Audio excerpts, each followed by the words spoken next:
বুদ্ধিজীবীদের প্রতি রাষ্ট্রপতি ও প্রধান উপদেষ্টা শ্রদ্ধা, শ্রেষ্ঠ সন্তানদের স্মরণে সর্বস্তরের মানুষের ঢল। গণ অভ্যুত্থানের যারা ছিলেন তারা পুরো শহীদ বুদ্ধিজীবীদের ড্রিম, তাদের আইডিয়ালস, তাদের যে দেশ গড়ার যে স্বপ্ন, আমরা পুরোপুরি এটা ধারণ করি। দিনেও চলছে হেডলাইট, কুয়াশা ঢাকা উত্তর দক্ষিণাঞ্চল, হাসপাতালে বাড়ছে রোগী, শিশুদের রক্ষায় বিশেষ পরামর্শ চিকিৎসকের। আমাদেরকে সচেতন হতে হবে এবং এই অতিরিক্ত রোগীর চাপ নিতে যেয়ে আমাদের দেখা যাচ্ছে যে একটা বিছানায় যেখানে একজন করে রোগী থাকার কথা, সেখানে অনেক ক্ষেত্রে একই বিছানায় আমরা 2 থেকে 3 জন করে রোগী রাখতেছি। কুষ্টিয়ায় চা বিক্রেতাকে আটকের পর ব্রিজ থেকে ফেলে হত্যার অভিযোগ পুলিশের বিরুদ্ধে, আইনি ব্যবস্থার আশ্বাস সংস্থাটির ঊর্ধ্বতন কর্মকর্তাদের। এবং বরগুনা সোনাখালী যেন বর্জ্যের স্তূপ, উদ্বোধনের 3 বছরেও চালু হয়নি শোধনাগার, ভোগান্তিতে স্থানীয়রা, দায় এড়ানোর চেষ্টা কর্তৃপক্ষের। দেখছিলেন দেশ জনপদ সংবাদ শিরোনাম, সঙ্গে আছে আমি জেসিকা বিদিন। এবারে বিস্তারিত। শহীদ বুদ্ধিজীবীদের প্রতি শ্রদ্ধা জানিয়েছেন রাষ্ট্রপতি ও অন্তর্বর্তী সরকারের প্রধান উপদেষ্টা। শ্রদ্ধা জানান অন্তর্বর্তী সরকারের উপদেষ্টা সহ সর্বস্তরের মানুষ। এ সময় উপদেষ্টা আসিফ নজরুল বলেন, বুদ্ধিজীবীদের আত্মত্যাগের ধারাবাহিকতায় 24-এর গণ অভ্যুত্থান, দেশ গড়ার দ্বিতীয় সুযোগ যাতে নষ্ট না হয়ে যায় সেদিকে সজাগ থাকার আহ্বান জানান তিনি। সাইফুর রিপোর্ট। শহীদ বুদ্ধিজীবী দিবস উপলক্ষে মিরপুরের শহীদ বুদ্ধিজীবী সমাধিস্থলে সকাল 7টার দিকে শ্রদ্ধা নিবেদন করেন রাষ্ট্রপতি মোহাম্মদ শাহাবুদ্দিন। শ্রদ্ধা নিবেদনের সময় সশস্ত্র সালামের সাথে বেজে ওঠে বিয়োগলের করুণ সুর। রাষ্ট্রপতির শ্রদ্ধা নিবেদন শেষে জাতির মেধাবী সন্তানদের সমাধিস্থলে শ্রদ্ধা জানান অন্তর্বর্তী সরকারের প্রধান উপদেষ্টা ডক্টর মোহাম্মদ ইউনূস। পুষ্পস্তবক অর্পণ শেষে কিছুক্ষণ নীরবে দাঁড়িয়ে থাকেন প্রধান উপদেষ্টা। এ সময় শহীদদের প্রতি শ্রদ্ধা জানিয়ে গার্ড অব অনার প্রদান করে 3 বাহিনীর একটি চৌকস দল। উপস্থিত শহীদ বুদ্ধিজীবী পরিবারের স্বজন সহ বিভিন্ন বাহিনীর প্রধান, প্রশাসনের ঊর্ধ্বতন কর্মকর্তাদের সাথে কুশল বিনিময় করেন প্রধান উপদেষ্টা। পরে প্রধান উপদেষ্টার প্রেস সচিব শফিকুল আলম সহ একে একে ফুল দিয়ে শ্রদ্ধা জানান অন্য উপদেষ্টারা। এ সময় সাংবাদিকদের সাথে কথা বলেন প্রেস সচিব। জুলাই গণ আন্দোলন, যে গণ অভ্যুত্থানের যারা ছিলেন তারা পুরো শহীদ বুদ্ধিজীবীদের ড্রিম, তাদের আইডিয়ালস, তাদের যে দেশ গড়ার যে স্বপ্ন, আমরা পুরোপুরি এটা ধারণ করি এবং সেই লক্ষ্যে আমরা এগিয়ে যাচ্ছি। উপদেষ্টা ডক্টর আসিফ নজরুল বুদ্ধিজীবীদের আত্মত্যাগের ধারাবাহিকতায় 24-এর গণ অভ্যুত্থান উল্লেখ করে নতুন বাংলাদেশ গড়ার সুযোগ কাজে লাগানোর প্রত্যয় জানান। বহু শহীদ বুদ্ধিজীবীর আত্মত্যাগের পর আমরা স্বপ্নের বাংলাদেশ গড়তে ব্যর্থ হয়েছিলাম, একদলীয় মানসিকতার জন্য, একটা দলের ব্যর্থতার জন্য। আজকে কোনোভাবেই যেন সেই ব্যর্থতার পুনরাবৃত্তি না হয়। আমাদের তরুণদের আত্মত্যাগের বিনিময়ে রাষ্ট্র গড়ার যে দ্বিতীয় সুযোগ আমরা পেয়েছি, সেই সুযোগ যেন আমরা কোনোভাবেই নস্যাৎ না করি, সেই সুযোগ যেন আমরা কোনোভাবেই নষ্ট না করি, সেটাই যেন আমাদের প্রত্যয় হয়। রাষ্ট্রপতি প্রধান উপদেষ্টার শ্রদ্ধা নিবেদনের পর শহীদ বুদ্ধিজীবী সমাধিস্থল উন্মুক্ত করে দেয়া হয় সর্বসাধারণের শ্রদ্ধার জন্য। শ্রদ্ধা জানাতে ঢল নামে সর্বস্তরের মানুষের। সাইফুল রিপন, দেশ টিভি, ঢাকা।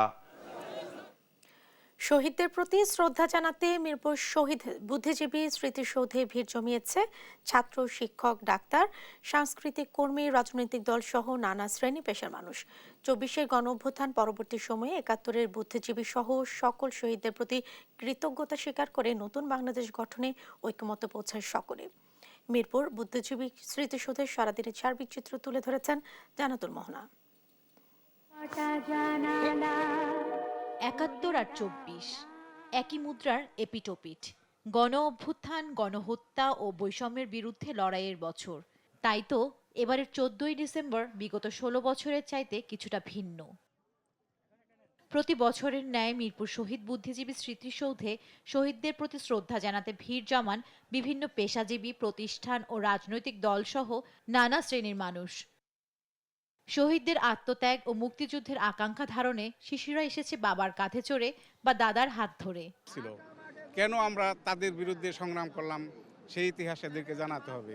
এখানে এসেছি বুদ্ধিজীবীদের স্মরণ করার জন্য, যেন বাংলাদেশ আবার নতুন করে গড়ে উঠতে পারে। বারবার জিজ্ঞেস করে কিসে বুদ্ধিজীবী দিবস, কিসে শহীদ দিবস, এই জন্য তাদেরকে বাস্তবে দেখানোর জন্য আসছে যে তারা কত শ্রদ্ধা জানায় এখানে।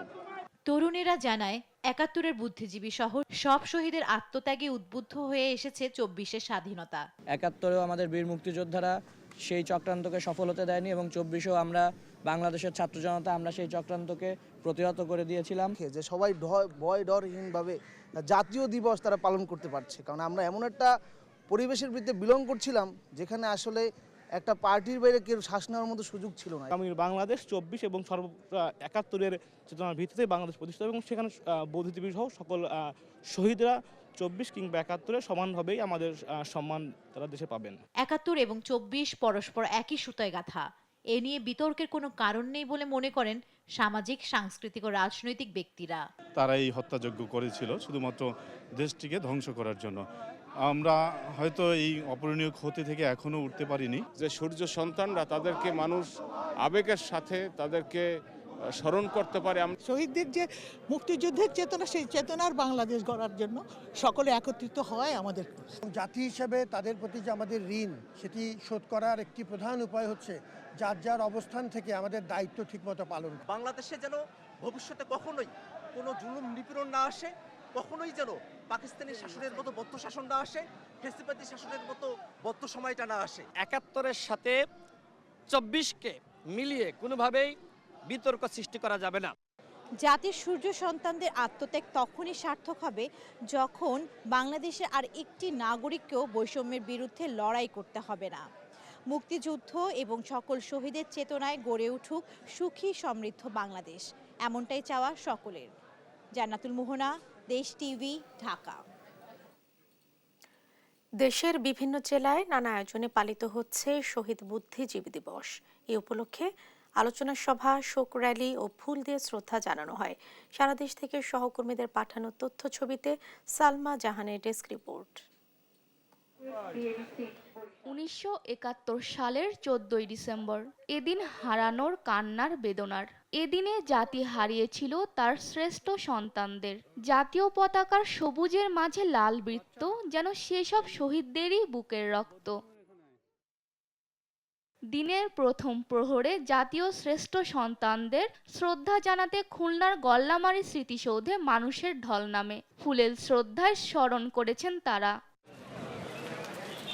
বরিশাল নগরী ৩০ গোডাউন এলাকার বধ্যভূমিতে ফুল দিয়ে শ্রদ্ধা জানান প্রশাসন সহ বিভিন্ন স্তরের মানুষ। পরে জেলা প্রশাসক কার্যালয়ের সম্মেলন কক্ষে দিবসটি উপলক্ষে আলোচনা সভা হয়। তাদের রুহের মাগফিরাত কামনা করছি এবং তাদের যে পরিবার রয়েছে তাদেরকেও আল্লাহ সেই সুখ সহিবার ক্ষমতা দান করে এবং আমরা সেই শক্তিকে ধারণ করে আমরা নতুন বাংলাদেশ গড়তে চাই। ফুলেল শ্রদ্ধায় জাতির শ্রেষ্ঠ সন্তানদের স্মরণ করেছে রাজশাহীর মানুষ। রাজশাহী বিশ্ববিদ্যালয়ের বুদ্ধিজীবী স্মৃতিসৌধে ফুল দিয়ে শ্রদ্ধা জানায় সব শ্রেণী পেশার মানুষ। ময়মনসিংহের থানারঘাট বধ্যভূমিতে যথাযোগ্য মর্যাদায় শহীদ বুদ্ধিজীবী দিবস পালিত হয়েছে। শ্রদ্ধা নিবেদন করেন প্রশাসন সহ বিভিন্ন রাজনৈতিক, সামাজিক ও সাংস্কৃতিক সংগঠন। বাগেরহাটের ডাকবাংলা মোড়ে অবস্থিত শহীদ বুদ্ধিজীবী স্মৃতিসৌধে শ্রদ্ধা জানান সব শ্রেণী পেশার মানুষ।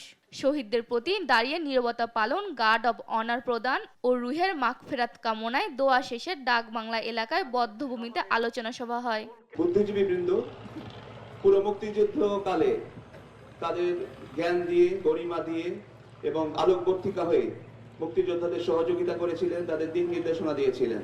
যথাযোগ্য মর্যাদায় ফেনী সরকারি কলেজ বধ্যভূমিতে শ্রদ্ধা জানায় জেলা প্রশাসন, পুলিশ প্রশাসন ও মুক্তিযোদ্ধা সংসদ সহ অনেক সংগঠন। জাতির যে ক্ষতির সম্মুখীন হয়েছে এটিকে যাতে আমরা পুষিয়ে নিতে পারি, আমাদের তরুণ সমাজকে আমরা বলবো যে বুদ্ধিভিত্তিক চর্চা, শিল্প সাহিত্য এবং ভাষার জন্য তারা যেন কাজ করেন। গোপালগঞ্জে জাতির শ্রেষ্ঠ সন্তানদের প্রতি শ্রদ্ধা জানান সর্বস্তরের মানুষ। শহীদদের আত্মার শান্তি কামনায় দোয়া মোনাজাতের শেষে আলোচনা সভা হয়। চট্টগ্রামেও নানা আয়োজনে জাতির বীর সন্তানদের স্মরণ করেন সর্বস্তরের মানুষ। বধ্যভূমিতে ফুল দিয়ে শ্রদ্ধা জানান সিটি মেয়র সহ বিভিন্ন শ্রেণী পেশার মানুষ। এছাড়াও রাঙামাটি, মেহেরপুর, মানিকগঞ্জ, গাজীপুর, মুন্সিগঞ্জ ও পঞ্চগড়ে যথাযথ মর্যাদায় পালিত হচ্ছে শহীদ বুদ্ধিজীবী দিবস। সালমা জাহান, নিউজ ডেস্ক, দেশ টিভি। ঠান্ডায় জবুথবু উত্তরাঞ্চল, মৃদু শৈত্যপ্রবাহে ব্যাহত স্বাভাবিক জীবনযাত্রা। চুয়াডাঙ্গায় শনিবার সকাল 9টায় রেকর্ড করা হয় 8.7 ডিগ্রি সেলসিয়াস। এদিকে শীতে নীলফামারীর হাসপাতালগুলোতে বাড়ছে ঠান্ডাজনিত রোগী। 250 শয্যার নীলফামারী জেনারেল হাসপাতালে ভর্তি আছে 30 গুণ বেশি রোগী।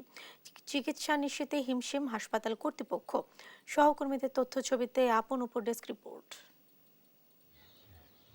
কয়েকদিন ধরে ঠান্ডায় জবুথবু উত্তর ও দক্ষিণাঞ্চলের জেলাগুলো, মৃদু শৈত্যপ্রবাহে ব্যাহত স্বাভাবিক জীবনযাত্রা। চুয়াডাঙ্গায় শনিবার সকাল 9টায় রেকর্ড করা হয় 8.7 ডিগ্রি সেলসিয়াস তাপমাত্রা, যা চলতি মৌসুমে এ জেলার সর্বনিম্ন। পর্যাপ্ত উষ্ণ কাপড়ের অভাবে দুর্ভোগ পোয়াচ্ছেন জেলার নিম্ন আয়ের মানুষ। শীত পড়ছে, কুয়াশার জন্য বাড়াতে পারছি না, কাজকর্ম কিছু কাম করতে পারছি না। নেই বাবা, শীতে প্যাসেঞ্জারই উঠতে যাচ্ছে না, হয় কি হবে।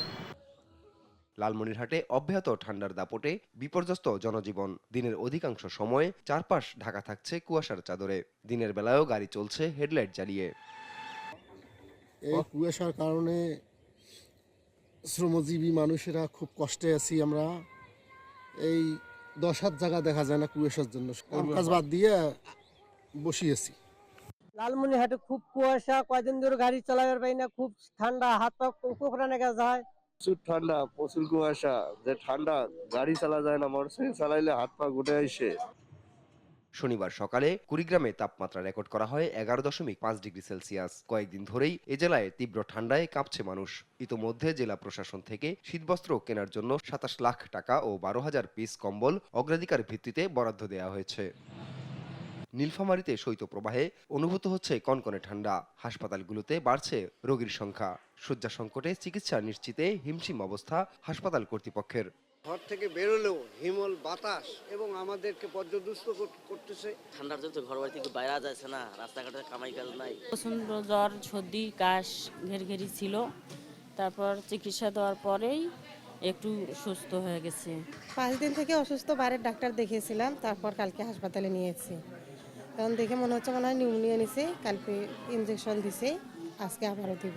আমাদেরকে সচেতন হতে হবে এবং এই অতিরিক্ত রোগীর চাপ নিতে যেয়ে আমাদের দেখা যাচ্ছে যে একটা বিছানায় যেখানে একজন করে রোগী থাকার কথা, সেখানে অনেক ক্ষেত্রে একই বিছানায় আমরা 2 থেকে 3 জন করে রোগী রাখতেছি। ঠান্ডার প্রকোপ থেকে শিশুদের রক্ষায় চিকিৎসকরা দিচ্ছেন বিভিন্ন পরামর্শ। এদিকে আবহাওয়া অফিস বলছে শৈত্যপ্রবাহের এই দাপট থাকতে পারে আরও কয়েকদিন। আপন অপু, নিউজ ডেস্ক, দেশ টিভি। 3 বছরেও চালু হয়নি 16 কোটি টাকা ব্যয় নির্মিত বরগুনা পৌর শহরের একমাত্র বর্জ্য শোধনাগার। ফলে এখনও অপসারিত হয়নি ময়লা আবর্জনার বিশাল ভাগাড়ে পরিণত হওয়া পৌরসভার সোনাখালী এলাকা। এতে চরম ভোগান্তিতে পড়েছে স্কুলগামী শিক্ষার্থী সহ স্থানীয়রা। রিয়াজ আহমেদ মুসার তথ্য ছবিতে আরো জানাচ্ছেন আপন অপু। বরগুনা পৌর শহরের সোনাখালী এলাকা যেন বর্জ্যের স্তূপ। দীর্ঘ 30 বছর ধরে অপরিকল্পিতভাবে শহরের সব বর্জ্য ফেলা হয় এখানে। পরে পরিবেশ ও জনস্বাস্থ্যের কথা বিবেচনা করে স্থানীয় বাসিন্দাদের দাবির মুখে 2021 সালে নির্মাণ করা হয় আধুনিক বর্জ্য শোধনাগার। তবে উদ্বোধনের 3 বছর পেরিয়ে গেলেও এখনো শুরু হয়নি শোধনাগারটির কার্যক্রম। ফলে বিশাল এই বর্জ্যের ভাগাড় নিয়ে ভোগান্তি কমেনি স্কুলগামী শিক্ষার্থী সহ স্থানীয়দের।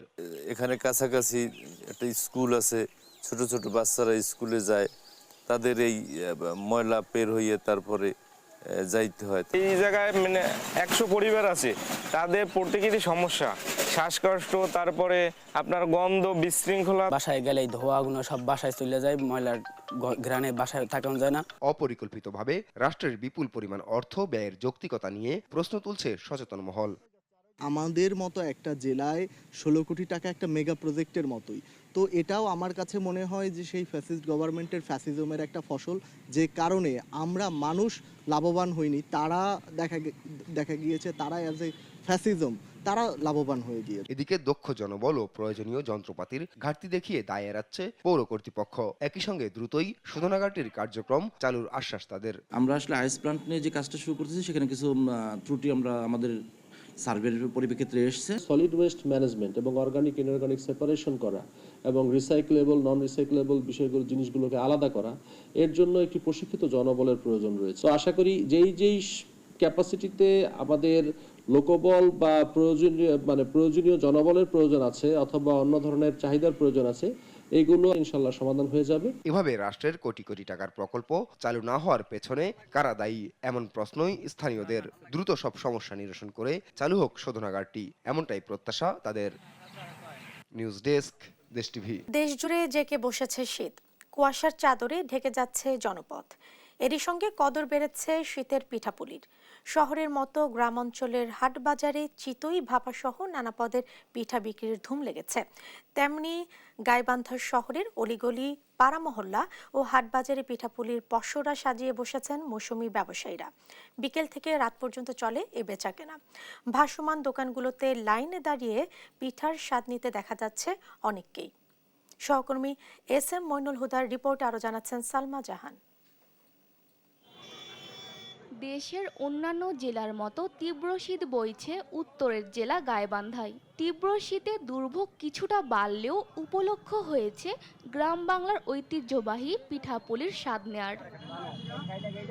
তাই শহর থেকে গ্রাম অঞ্চলে বেড়েছে পিঠার কদর। ফুটপাত থেকে শুরু করে অলিগলির ভাসমান দোকানে পিঠা বিক্রি করছেন মৌসুমী ব্যবসায়ীরা। চিতই, ভাপা, মেরা বা স্থানীয়ভাবে পরিচিত চোয়া পিঠা সহ নানা স্বাদের পিঠা মিলছে এসব দোকানে। চিতই পিঠাগুলো হচ্ছে শীতকালের ঐতিহ্যবাহী পিঠা। শীতকাল ছাড়া এই পিঠাগুলো পাওয়া যায় না। পিঠের স্বাদই আলাদা। শীতের সময় দেখা যায় মানুষের ঠান্ডা বেশি থাকে, তো এই পিঠাগুলো খেতে মানুষ বেশি পছন্দ করে ঠান্ডার সময়। গরম গরম পিঠাগুলো খেতে। সময়ের পরিবর্তনে গ্রাম বাংলার ঘরে ঘরে পিঠাপুলির আয়োজন এখন আর তেমন চোখে পড়ে না। নিজ হাতে পিঠা তৈরির আয়োজন কমে গেলেও পিঠা প্রেম কমেনি। তাই তো মানুষের দোকানের পিঠার উপর ভরসা করছেন পিঠাপ্রেমীরা। ভ্যারাইটিস রকমের পিঠা এখানে তৈরি হয়। আমরা সকলেই যারা শহরে বসবাস করি তারা সকলেই খুব আনন্দের সহিত আসি বিভিন্ন জায়গায় পিঠা খাওয়ার জন্য। এটা আমরা খুব এনজয় করি। আমরাও সন্ধ্যা হলে এখানে পিঠা খাওয়ার জন্য আসি এবং আমাদের খুব ভালো লাগে। ক্রেতার চাহিদা অনুযায়ী খেজুরের গুড়, ধনেপাতা ও কাঁচামরিচ দিয়ে ভাপা পিঠা বানানো হয়। চিতই পিঠার সঙ্গে পরিবেশন করা হয় সরিষা ও শুটকি সহ বিভিন্ন পদের ভর্তা। গরম গরম পিঠা পেয়ে ক্রেতারাও দারুণ খুশি। এদিকে বিক্রি ভালো হয় সন্তোষ জানান বিক্রেতারাও। সব কিছু জিনিসেরই দাম বেশি, এই জন্যই সমস্যাটা দাঁড়াবে। যাতে আমার ভালোভাবে আমার এই 3 মাস দোকানদারি করলে মোটামুটি 6 মাস আমি খাওয়াবো। ঠান্ডা মৌসুম আসলে আমার চিতই পিঠা বিক্রি হয় 10-12 কেজি চাল যায় আর কি। কাস্টমার মোটামুটি শীত হলে মোটামুটি ভালো আসে। বড় আকারের প্রতিটি ভাপা পিঠা বিক্রি হয় 15 টাকায় আর ছোট আকারের পিঠা 10 টাকায়। চিতই খেলে গুনতে হবে বড় আকারের জন্য 10 টাকা এবং ছোট পিঠার জন্য 5 টাকা। নিউজ ডেস্ক, দেশ টিভি। কুষ্টিয়া এক চা বিক্রেতাকে আটকের পর ব্রিজের উপর থেকে ফেলে দিয়ে হত্যার অভিযোগ উঠেছে পুলিশের বিরুদ্ধে। পরিবার ও স্থানীয়দের দাবি এটি পরিকল্পিত হত্যাকাণ্ড। ঘটনাটি খতিয়ে দেখে দায়ীদের বিরুদ্ধে আইনা ব্যবস্থা নেয়ার আশ্বাস পুলিশের ঊর্ধ্বতন কর্তৃপক্ষের। কুষ্টিয়া থেকে আরো জানাচ্ছেন নাহিদ হাসান তিতাস। শুক্রবার রাত 8টার দিকে কুষ্টিয়ার ভেড়ামারা উপজেলার চণ্ডীপুর এলাকার নিজ দোকান থেকে চা বিক্রেতা রফিকুল ইসলামকে আটক করে পুলিশ। এ সময় ভেড়ামারা থানার SI সালাউদ্দিন ও কনস্টেবল মিজানের সঙ্গে তার ধস্তাধস্তি হয়। এক পর্যায়ে দোকানের পাশে ব্রিজের উপর থেকে খালে পড়ে যান রফিকুল। উদ্ধার করে ভেড়ামারা স্বাস্থ্য কমপ্লেক্সে নিয়ে আসলে তাকে মৃত ঘোষণা করে চিকিৎসক। এই ঘটনায় রফিকুলকে হত্যার অভিযোগ করে বিক্ষুব্ধ জনতা 3 পুলিশ সদস্যকে আটকে রেখে মোটরসাইকেল ভাঙচুর ও অগ্নিসংযোগ করে বিচারের দাবিতে সড়ক আটকে রাখেন। প্রায় 4 ঘন্টা পর ভেড়ামারা থানার SI সালাউদ্দিন সহ পুলিশ সদস্যদের উদ্ধার করে বিজিবি ও পুলিশের ঊর্ধ্বতন কর্মকর্তারা। ব্রিজের উপর থেকে ওনাকে 2 জন লাগিয়ে ধরে ব্রিজের নিচে ফেলাই দিয়েছে। দেবার পরে ওনার বুকে লাগছে, লাগার পরে উনি সাথে সাথে কিন্তু মারা গেছে। অন্যায়ভাবে ব্রিজের পর থেকে ফেলে দিয়েছে। ফেলে দেওয়ার পর বুকের উপর ঝাঁপ দিয়ে মৃত্যু নিশ্চিত করে আমার আব্বাকে মৃত্যুবরণ করা হয়েছে। আমার আব্বার বিচার চাই আমি। আমার আব্বাকে অন্যায়ভাবে হত্যা করা হয়েছে পুলিশের ষড়যন্ত্রে। রফিকুলের এমন মৃত্যুর ঘটনায় শোকে কাতর পরিবার। তাদের দাবি থানায় কোনো মামলা না থাকলেও পরিকল্পিতভাবে রফিকুলকে হত্যা করা হয়েছে। পুলিশ একদিন রাইতে আইছিল, তবে জামিন দেওয়ার পর ওই মামলা ডিসমিস হয়ে গেল। কোনো মামলা নাই। বাড়ি মারি ফেলা দিয়ে আমার ছেলে ফেলে মার করলো। আমি তার এরকম বাড়ি মারি ফেলা তার সে পরিবারকে এরকম মার দেখতে চাই। ফাঁসি চাই তার জন্যে। ঘটনাটি খতিয়ে দেখে দায়ীদের বিরুদ্ধে আইনি ব্যবস্থা নেওয়ার আশ্বাস দিয়েছেন পুলিশের এই কর্মকর্তা। আইনসঙ্গত যেটা আমাদের সিনিয়র অফিসার আছে, উত্তর কর্তৃপক্ষ আছে, আমরা ডিটেলস আরো শুনবো, জানবো, হ্যাঁ, ওনাদের নির্দেশনা এবং আইনের ভিতরে থেকে আমরা আইনগত ব্যবস্থা যেটা সেটাই আমরা করব। চা দোকানি হত্যার ঘটনায় উত্তেজনা বিরাজ করছে চণ্ডীপুর এলাকায়। নিউজ ডেস্ক, দেশ টিভি। প্রথম থেকে 12তম বৈধ নিবন্ধন সনদধারীদের অবিলম্বে নিয়োগ সুনিশ্চিত করা না হলে আগামী 22 ডিসেম্বর অনির্দিষ্টকালের জন্য এনটিআরসি এর সব কার্যক্রম বন্ধ করে দেওয়া হবে বলে জানিয়েছেন নিয়োগ প্রত্যাশী শিক্ষক পরিষদ। সকালে এক সংবাদ সম্মেলনে এমনটা জানান তারা।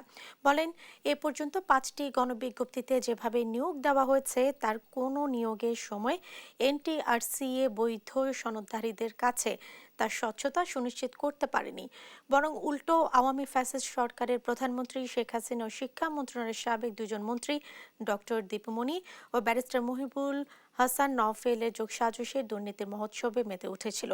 তাই এক মুহূর্ত বিলম্ব না করে এখনই নিয়োগের সুনিশ্চিত ঘোষণার দাবি জানান তারা।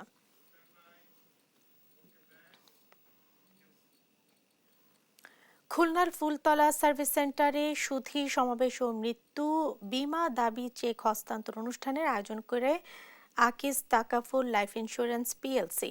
অনুষ্ঠানে প্রধান অতিথি কোম্পানির মুখ্য নির্বাহী কর্মকর্তা মোহাম্মদ আলমগীর চৌধুরী বলেন, গ্রাহকদের সেবা নিশ্চিত করতে প্রথম বছর থেকেই প্রিমিয়ামের একটি বড় অংশ বিনিয়োগ করা হচ্ছে।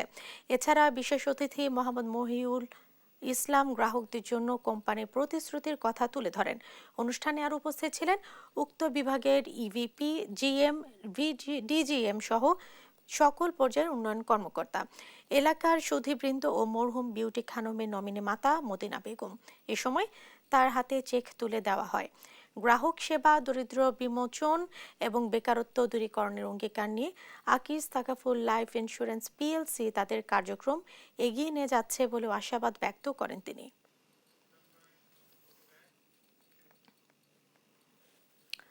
আকর্ষণীয় ইয়ার এন্ড সেল ক্যাম্পেইন চালু করলো সন স্মার্ট, যেখানে এক্সচেঞ্জ অফারের আওতায় পুরনো টেলিভিশন, ল্যাপটপ বদলে নতুন সনি ব্রাভিয়া টিভি কেনার সুযোগ পাচ্ছেন ক্রেতারা। শুক্রবার সকালে রাজধানীর আগেরগাঁওয়ে জহির স্মার্ট টাওয়ারে অবস্থিত সন স্মার্ট ফ্ল্যাগশিপ শোরুমে বর্ণাঢ্য আয়োজনে এই বিশেষ ক্যাম্পেইন উদ্বোধন করেন সনি ইন্টারন্যাশনাল লিমিটেড বাংলাদেশ শাখার প্রধান রিকি লুকাস। এ সময় সনি স্মার্ট মহাব্যবস্থাপক সারওয়ার জাহান চৌধুরী এবং উপ মহাব্যবস্থাপক ও head of marketing Azad Rahman সহ প্রতিষ্ঠানটির কর্মকর্তারা উপস্থিত ছিলেন। সনি ইন্টারন্যাশনাল লিমিটেড বাংলাদেশ শাখার প্রধান রিকি লুকাস বলেন, সেল ক্যাম্পেইনের লক্ষ্য প্রতিটি ক্রেতার কাছে সন স্মার্টের মানসম্পন্ন পণ্য ও সেবা পৌঁছে দেয়া।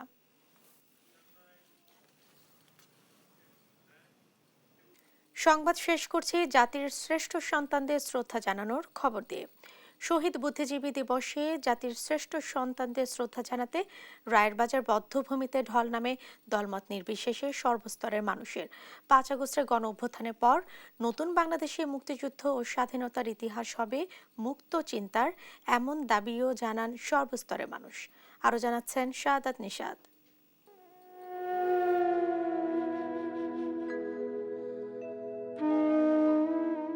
শীতের কুয়াশা সরিয়ে উকি দেয়া রক্তিম সূর্য জানান দিচ্ছে আজ 14 ডিসেম্বর। আলোকবর্তিকা হয়ে শোষিত বঞ্চিত বাঙালির মুক্তির নেশায় এদিন অকাতরে প্রাণ বিলিয়ে দিয়েছিলেন জাতির শ্রেষ্ঠ সন্তানরা। সূর্য সন্তানদের শ্রদ্ধা জানাতে কুয়াশা ঢাকা ভোরে রায়েরবাজার বধ্যভূমিতে ফুল হাতে ছোট বড় সবাই আসেন বিভিন্ন রাজনৈতিক দল, সামাজিক সাংস্কৃতিক সংগঠন, শিক্ষা প্রতিষ্ঠান, পেশাজীবী সংগঠন সহ সর্বস্তরের মানুষ। ঐক্যবদ্ধভাবে এই দেশ আবার আমরা গড়ে তুলব। আজকের এই দিনে এটাই হলো আমাদের শপথ। মূলত আমাদের জন্য আত্মত্যাগ করে গেছে যেন আমরা ভবিষ্যতে কিছু করতে পারি। হৃদয় বিদারক স্মৃতিকে আঁকড়ে ধরে এখনো ঢুকরে কাঁদেন সেদিনের রাজসাক্ষীরা। এই সময়তে আইসা পানি একটু সরে যেত, এই আরো হালকা পানি থাকতো, তখন এখানে মনে করেন যে তারা এই জায়গাটা বেছে নিয়েছে। শ্রদ্ধা জানাতে আসেন শহীদ পরিবারের সদস্যরাও। একটা বাংলাদেশ বিনির্মাণের স্বপ্ন দেখি, যে বাংলাদেশে আর কখনো এভাবে করে মানুষদেরকে মেরে লাশ গুম করা হবে না। ফুলে ফুলে শ্রদ্ধার পাল্লা যখন ভরে ওঠে, তখনই প্রশ্ন ওঠে শহীদ বুদ্ধিজীবী ও স্বাধীনতার প্রকৃত ইতিহাস নিয়ে। তাই তো পাঠ্য বইয়ে প্রকৃত ইতিহাস অন্তর্ভুক্তির আহ্বান শিক্ষাবিদদের। আমরা যেভাবে দেখেছি সেভাবে আমাদের জাতির কাছে উপস্থাপন করা হয় নাই। শহীদদের প্রতি শ্রদ্ধা জানাতে এসে মুক্তিযোদ্ধা বিষয়ক উপদেষ্টা বলেন, স্বৈর সরকারের সময়কার পাকিস্তানি শাসনামলের মতো মুক্ত চিন্তা বাধাগ্রস্ত করেছিল, যা জুলাই আগস্ট অভ্যুত্থানে মুক্তি পেয়েছে। স্বৈর ব্যবস্থায় বুদ্ধিবৃত্তির জগৎটা সংকুচিত হয়ে গেছিল এবং এই ক্ষেত্রে অনেকে নির্যাতিত নিষ্পেষিত হয়েছে। পাকিস্তান হানাদারদের মতোই এর একটা স্বৈর ব্যবস্থা জনমানুষে চেপে বসেছিল। একই সাথে প্রশ্ন ওঠে, বুদ্ধিজীবীদের হত্যার বিচার আর কত দেরি? আমরা মনে করি যে এই প্রক্রিয়া চলছে এবং সেটিকে আরো বেগবান করা উচিত, বিশেষ করে এখন যেহেতু আমরা একটি আরো মুক্ত এবং নতুন পরিবেশে এসেছি। বুদ্ধিজীবীদের হত্যার বিচার দাবি করা মানে হচ্ছে শুধুমাত্র ব্যক্তিগতভাবে কোনো একটা হত্যাকারীর শাস্তি নয়, যে অপরাধ তারা সংগঠিত করেছিল সে অপরাধের একটা বিচার হওয়া।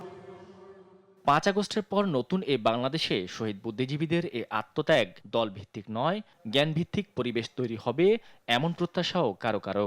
এই প্রজন্মের এই নতুন বাংলাদেশ যদি সেই স্বপ্ন পূরণ করতে পারে, তাহলে শহীদ বুদ্ধিজীবীদের আত্মদানটা সফল হবে বলে মনে করি। তবে দীপ্ত শপথ ছিল একটাই, মুক্তিযুদ্ধের আকাঙ্ক্ষা ছড়িয়ে দিতে হবে প্রজন্ম থেকে প্রজন্মে। স্বাধীনতার 53 বছরেও শহীদ বুদ্ধিজীবীদের হত্যার বিচার না হলেও তাদের আদর্শকে লালন করে অসাম্প্রদায়িক ও মুক্তিযুদ্ধের চেতনাভিত্তিক এবং বৈষম্যহীন বাংলাদেশ করতে পারলেই তাদের সে আত্মত্যাগ সফল হবে, এমনটাই প্রত্যাশা এখানে শ্রদ্ধা জানাতে আসা সাধারণ মানুষের। শাহাদাত নিশাদ, দেশ টিভি, ঢাকা। এই ছিল এখনকার দেশ জনপদ সংবাদ। পরের বুলেটিন দেখার আমন্ত্রণ রইল। ধন্যবাদ সাথে থাকার জন্য।